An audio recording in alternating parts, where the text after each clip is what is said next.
Il y a ceux qui apprécient les papouilles et ceux qui ne le montrent pas. Il y a les chats un peu félins, les marcous en pyjama, les bons gros matous, les minous trop choux. Il y en a pour tous les goûts et pour choisir son compagnon, c'est parfois un casse-tête. Je préconise le coup de cœur avant tout. Il faut que le chat plaise. Il ne faut pas se fixer sur une couleur ou se rapporter à son ancien chat, par exemple. Pas essayer de reprendre quelque chose qu'on connaît, vraiment marcher au coup de cœur. Et pour certains, le coup de cœur est flagrant. Pas facile parfois de résister au craquant minois pelucheux. C'est la difficulté majeure à affronter dans un tel salon. C'est compliqué, ils ont déjà paprika et ça demande déjà un petit peu de travail. Un animal c'est bien mais il faut savoir s'en occuper, voilà. Du travail, de l'amour, des soins. Si le coup de cœur est recommandé pour adopter un chat, la raison ne doit pas être loin, ni du reste le porte-monnaie. Ce chat-là, on le vend 850 €. C'est cher.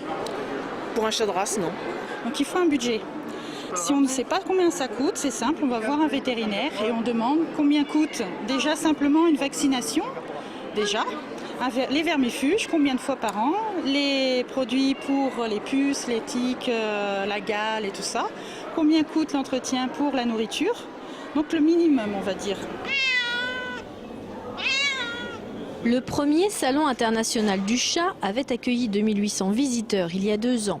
Ils ont été 2400 amateurs de chats qui ont pu voir, mais aussi en savoir un peu plus cette année sur ces animaux de compagnie. Il est certain que d'abord on tient à la disposition des visiteurs des fiches de race, des fiches qui sont éditées par le livre des origines, où là on donne les caractéristiques de chaque race, c'est-à-dire ses habitudes, son comportement, son caractère, ce qui fait que le public peut un petit peu, en quelque sorte, s'éduquer. Alors nous, on a la chance d'avoir une race très débonnaire, ils sont adorables, ils sont hyper câlins. Et j'ai remarqué que plus ils grandissent avec nous et plus ils sont câlins.